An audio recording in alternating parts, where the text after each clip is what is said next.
بسم اللہ الرحمن الرحیم۔ السلام علیکم ناظرین، میں ہوں عرفہ خان، آپ دیکھ رہے ہیں ہسٹری چینل۔ ناظرین، پچھلی ویڈیو میں ہم نے آپ کو مید قوم کے بارے میں بتایا تھا جنہوں نے مسلمانوں کے جہاز لوٹ لیے تھے۔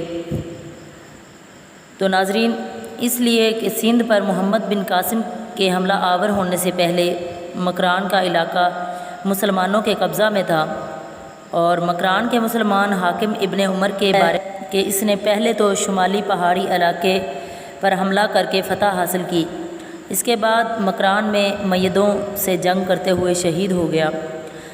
مید قوم ساحل سمندر تک دور دور پھیلی ہوئی تھی، اس لیے کہ بنو امیہ کے بعد جب بنو عباس کا دور آیا تو سندھ کے گورنر موسیٰ بن عمران نے بھی کندابیل شہر فتح کرنے کے بعد میدوں پر حملہ کیا اور انہیں متی اور فرمانبردار بنایا۔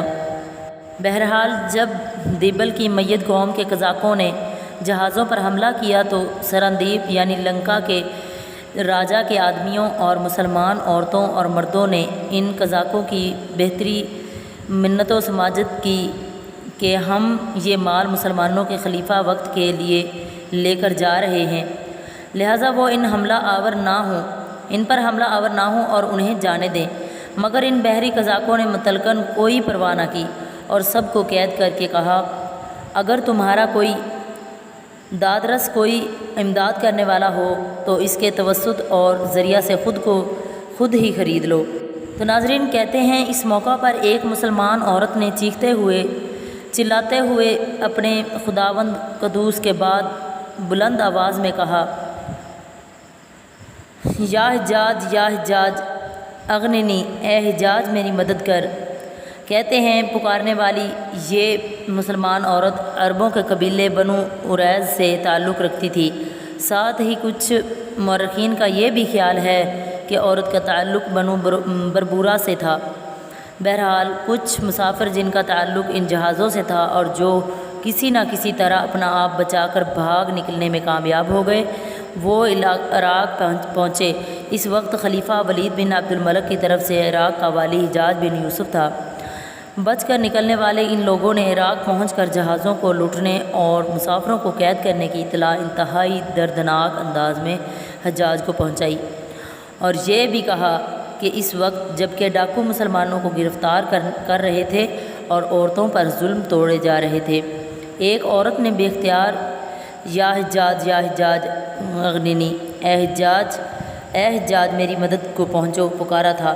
کہتے ہیں یہ الفاظ سن کر حجاج بن یوسف کا چہرہ غصے میں تپ گیا تھا، آنکھیں قہر اور آگ برسا گئی تھیں۔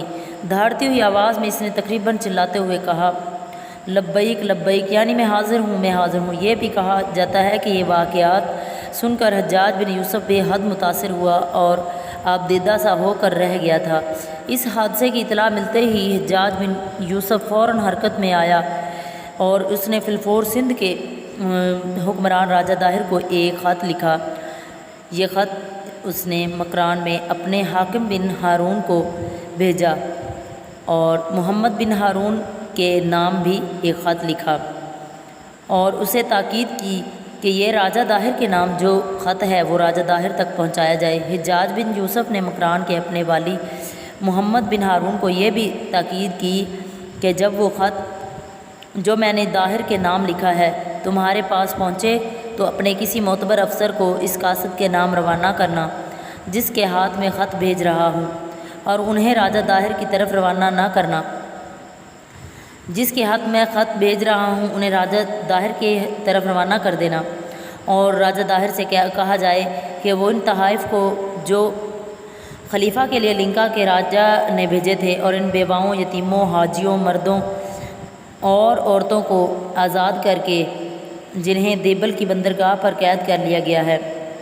حجاج بن یوسف نے سندھ کے راجہ داہر کے نام جو خط لکھا، اس کی تفصیل کچھ اس طرح تھی، ہمارے ملک کے لوگ جو تمہارے علاقے میں قید کر لیے گئے ہیں ان کو باعزت طریقے پر واپس کرو، اور مال و اسباب کا کچھ نقصان ہوا ہے اس کا تاوان ادا کرو۔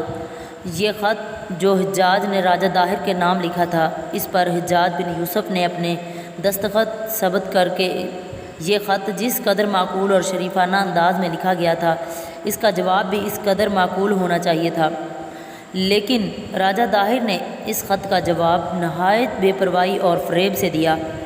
اس نے کہا، یہ کام میرا نہیں بلکہ بحری ڈاکوں اور قزاقوں کا ہے، جن سے میرا کوئی تعلق اور واسطہ نہیں۔